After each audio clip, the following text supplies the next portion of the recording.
Before I got my first equity job as an actor, I was so insecure about if I would ever work or be taken seriously or book that first job.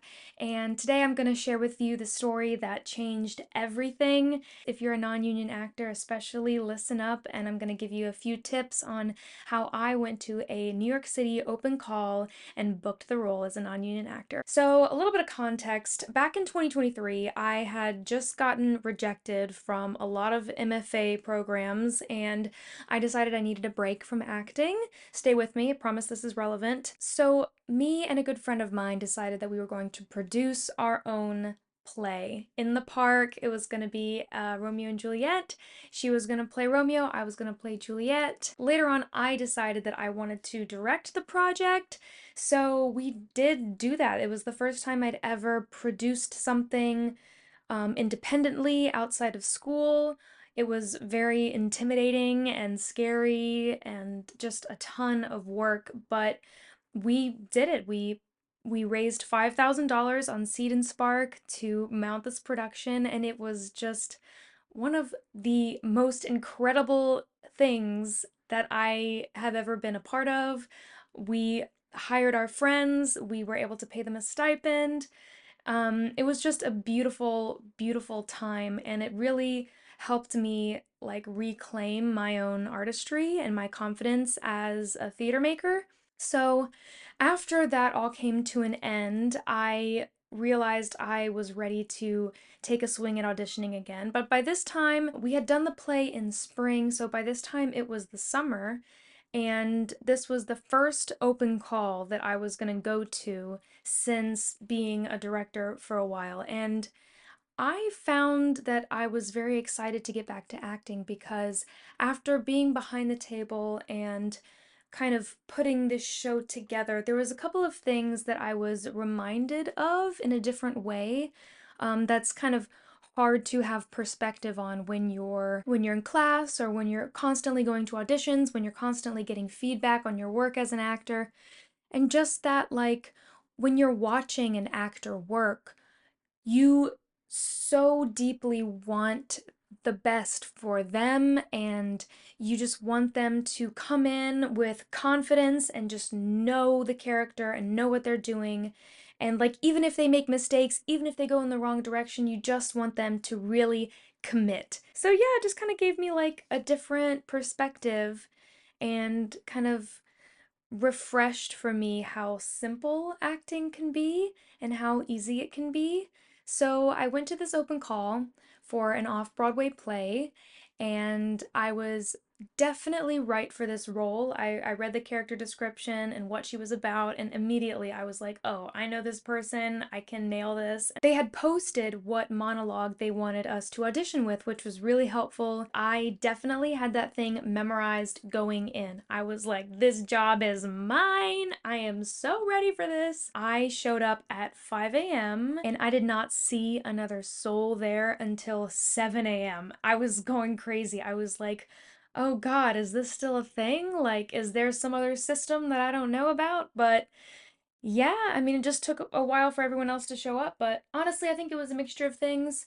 It was the fact that it was August and audition season was over. It was the fact that this was a play and not a musical. It had the word sex in the title, so I'm not sure if some people were turned off thinking that it was like some provocative play, but from the character description and from the monologue, it was clear that they weren't going to be asking for anything like graphic or, risque. Anyway, but I showed up, finally saw other people around 7, and I sure was first on the non-union list.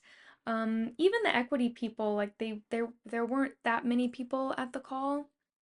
And I later learned that for the role I was going for, they did take like a ton of video submissions and did audition like a whole bunch of people, which was like, oh wow. It makes sense. I mean, for this demographic right here, there's no shortage of us. We are bountiful in New York. So I was seen like at maybe 10:30 in the morning. The call started at 10, And I really did everything I could to set myself up for success because I was so convinced that this character was something that I could really do. And I was convinced that being in an off Broadway play just made sense for what would be next for me in my career. I had done a festival at that point, I had done a cruise contract, and I really had seen a few friends of mine make their off Broadway debut, and it just felt like now was the time for me to go for that. So I took the time to look up exactly who is going to be in the room, what they looked like, a little bit about what their background was, and I'm really glad I did that. And I do try to do that every time I go into an audition now because it reminds me that the people on the other side of the table are humans and they are theater lovers just like I am, and they want the best for me and they want to have a good experience in this audition. I remember I looked up Paul Adams of Emerging Artist Theater and I saw that he had written a one-man show, like a one-man musical about a plumber, and I was like, okay, only a man who absolutely loves theater with all of his heart is going to do that. I mean, that is just incredible. So immediately I was able to bring more of myself into the room because there was this trust there that these guys are just as big of theater nerds as I am, and they are here to have fun and to make this the best they can be. So, yeah, I did not hold the monologue. I just had it in my pocket. They were like, "Do you need the monologue?" I was like, "Nope.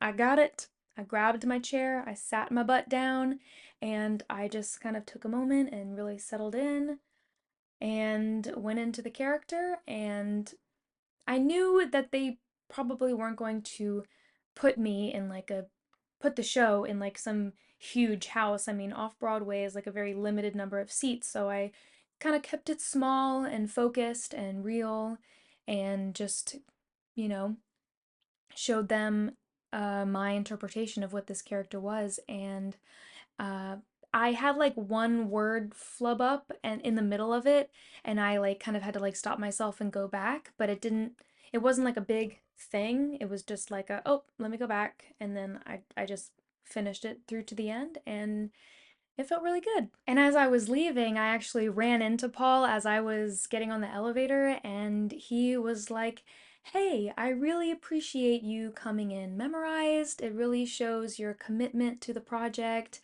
and I just really appreciate the work that you put in." And I was like, wow, even if I don't get this job, like, that is such an incredible thing to have someone behind the table just acknowledge the fact that he sees me working and he sees me really going for it. And yeah, the fact that it's appreciated, it was just a really amazing moment.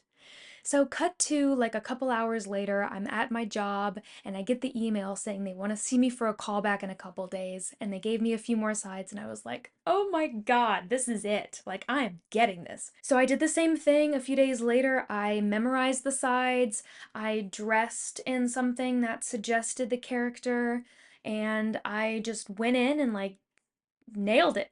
I was walking and talking, I was interacting with the guy. I was like, I wanted to show them, like, if you put me on stage tomorrow with these sides, I would not back down from this. Like, I'm ready to go.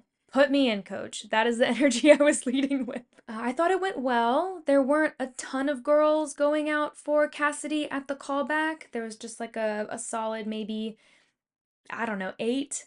Um, and then a couple days later, I think maybe later that evening, they said they wanted to see me the next day with, I think they gave me like one more scene. And again, I just swallowed that text. And that I will say that's a skill of mine. That's something that I can do with most scenes. Every writer is different and comes with its own challenges, but generally I'm pretty good at memorizing. So if that's a skill that you have, I would say don't be afraid to use it. Don't be afraid to show them that you will be off book, because even among professional actors, like, sometimes people really struggle with doing that. So if you can show them, like, hey, I'm gonna be off book, I'm gonna be word perfect.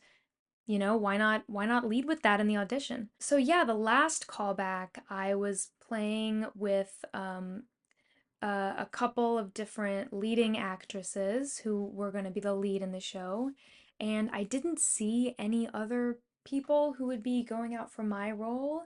And I was kind of thinking to myself, like, is it just me? Like, do they have different appointments? Like, what's going on here?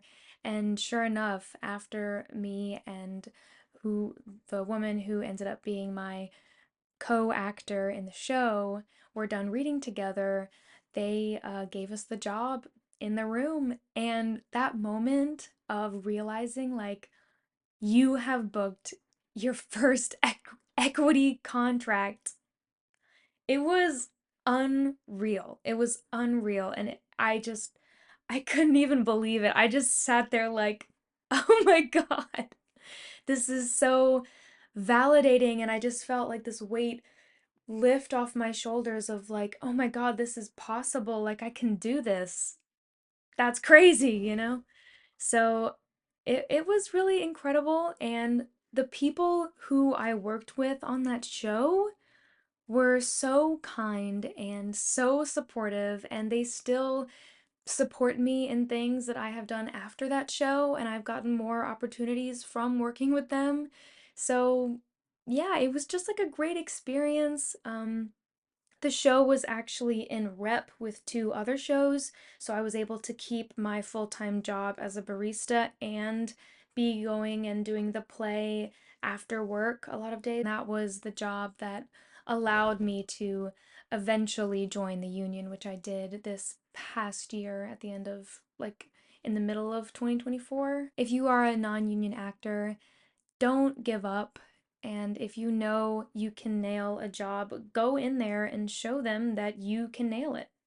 Convince them it's gonna be you. If you'd like to learn more from me about auditioning and tips on singing and acting and painting, or just leading a creative lifestyle in general, make sure you subscribe to my channel to stay up to date on new videos. I'm going to be working really hard to post once a week. And also, if you'd like to learn more about auditioning at open calls in New York as a non-union actor, please watch this video that I'm going to link below.